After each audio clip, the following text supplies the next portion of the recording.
Les plus grands succès peuvent être construits sur des fondations secrètes, mais les secrets, comme des ombres, finissent toujours par remonter à la surface. Le salon d'Akou se trouvait à l'angle d'une rue animée au cœur de la ville, un bâtiment modeste orné de posters vibrants de femmes arborant des tresses et des coiffures impeccables.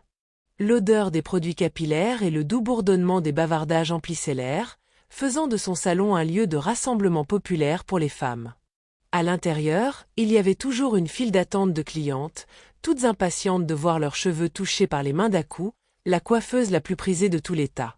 Pendant des années, ses mains avaient fait des merveilles sur toutes sortes de cheveux. Crépus, bouclés, épais ou fins, peu importait. Dès que ses doigts touchaient une tête, la magie commençait.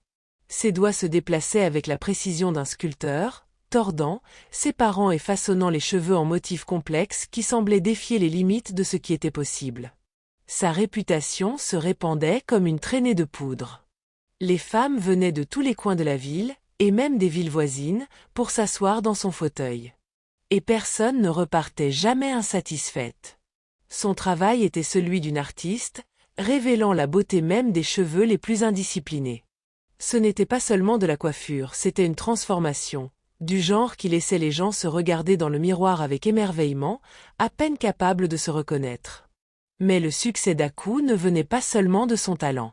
Caché de ses clientes fidèles, il y avait un sombre secret tissé dans les fondations de son entreprise florissante. Chaque fois qu'elle peignait les cheveux de quelqu'un, les démêlant et les lissant, elle recueillait discrètement les mèches tombées. D'un geste habile et pratique, elle les écartait sans que sa cliente ne s'en aperçoive, les cachant soigneusement. À la fin de chaque journée, quand son salon devenait enfin calme et que la dernière cliente était partie, elle balayait le sol méticuleusement. Les mèches de cheveux tombaient pendant le travail de la journée, chaque mèche était précieuse pour elle. Pour les clientes, c'était un déchet, de simples restes d'une journée de coiffure. Mais pour Akou, ses cheveux étaient inestimables. Une fois chez elle, elle suivait un rituel qu'elle avait appris de nombreuses années auparavant d'un mystérieux herboriste. L'herboriste lui avait montré un moyen de canaliser l'énergie des cheveux qu'elle recueillait en quelque chose de bien plus grand. Chaque nuit, elle prenait les mèches collectées et les mettait dans une casserole d'eau. Ce n'était pas de l'eau ordinaire, elle avait été préparée avec un mélange secret d'herbes et de magie, une recette transmise depuis des générations. Pendant que les cheveux bouillaient, la vapeur s'élevant de la casserole remplissait sa petite cuisine d'une odeur étrange, une odeur qui persistait longtemps après que l'eau ait refroidi. Il ne s'agissait pas seulement des cheveux eux-mêmes, c'était un processus spirituel, un processus qui imprégnait tout son être. Après avoir fait bouillir les cheveux, Akou utilisait l'eau pour cuisiner ses repas. L'herboriste avait été très clair, le pouvoir résidait dans la consommation de cette eau chargée de magie. Chaque bouchée de son repas du soir la rendait plus forte, non pas physiquement, mais spirituellement. Le rituel était la clé de son succès. Plus elle le pratiquait, plus ses clientes revenaient, en amenant d'autres avec elle. Ce n'était pas seulement qu'elle appréciait son travail. Elle se sentait attirée par elle, comme si quelque chose d'intangible les attirait vers elle. Ses mains, désormais énergisées par la force spirituelle du rituel, semblaient se déplacer avec encore plus de grâce et de rapidité, créant des coiffures de plus en plus époustouflantes au fil des semaines. Et avec chaque cliente satisfaite, sa réputation grandissait.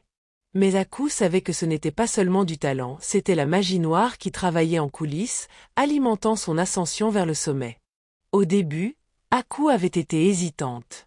C'était répugnant, faire bouillir les cheveux de quelqu'un et utiliser ensuite cette même eau pour cuisiner ses repas.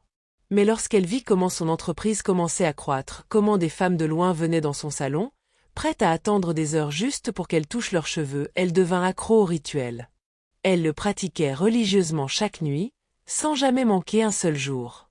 Son succès devint l'envie de chaque autre coiffeuse en ville. Mais ce qu'elle ne savait pas ne pouvait pas leur faire de mal, se disait-elle souvent. Les années passèrent, et l'entreprise d'Akou continua de prospérer. Son nom devint une légende, avec des mères amenant leurs filles chez elle, des jeunes femmes se précipitant dans son salon avant les grands événements, et même des femmes plus âgées cherchant son toucher pour raviver leur gloire passée. Tout semblait parfait. Jusqu'à ce jour fatidique. Loulama, une cliente régulière, entra dans le salon d'Akou. C'était une belle femme d'une trentaine d'années, avec de longs cheveux naturels épais qui cascadaient dans son dos.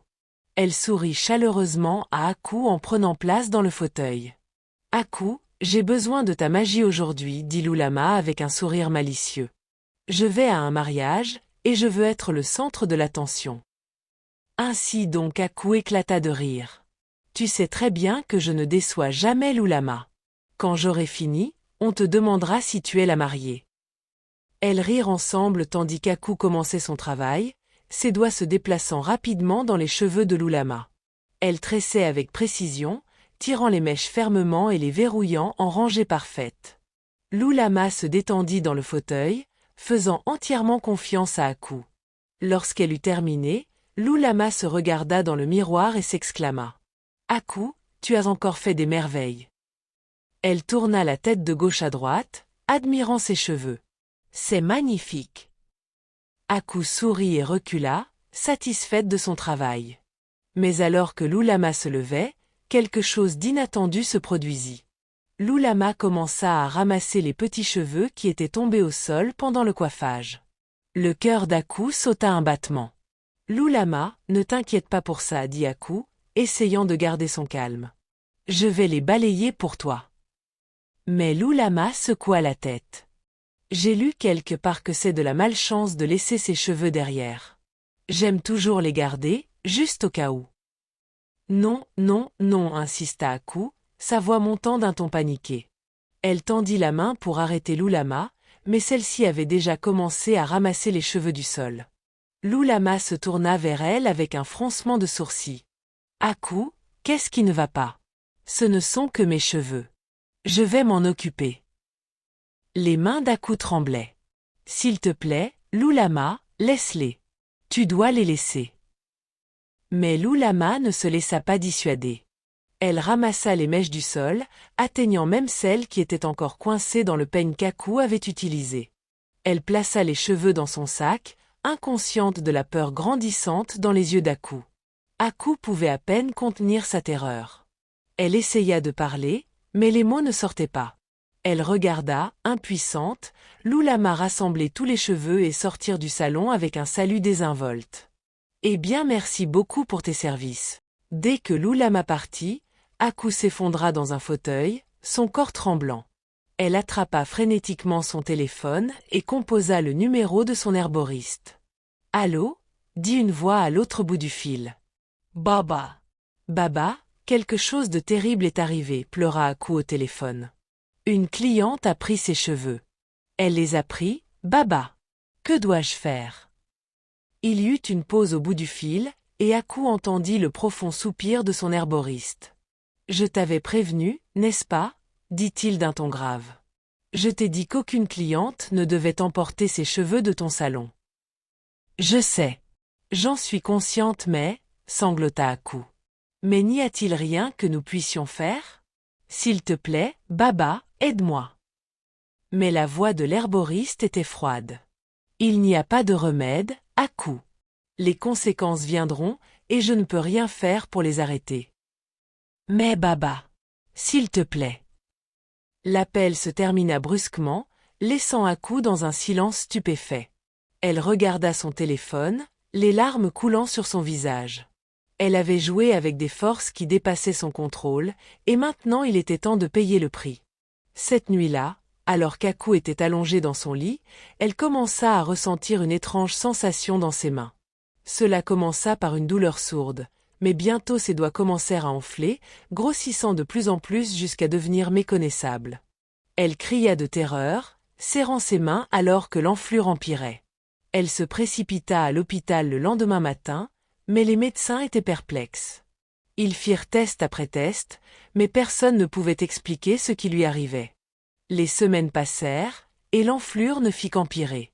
Ses mains devinrent inutilisables, enflées au point qu'elle ne pouvait plus tenir un peigne, encore moins coiffer des cheveux. Puis, les asticots arrivèrent. Ils rampèrent sous sa peau, se tortillant et se tortillant en dévorant sa chair. La vue des asticots plongea Aku dans l'hystérie, mais aucune quantité de cris ou de pleurs ne pouvait arrêter l'horreur qui se déroulait. Les mois passèrent, et l'état d'Aku se détériora.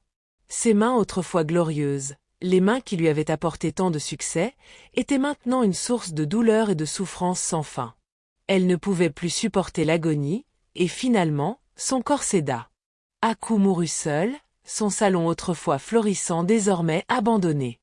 Les femmes qui s'étaient autrefois précipitées chez elle pour sa magie avaient depuis longtemps oublié son nom, et l'histoire de la coiffeuse qui avait joué avec des forces obscures devint rien de plus qu'un conte de mise en garde chuchoté parmi les gens.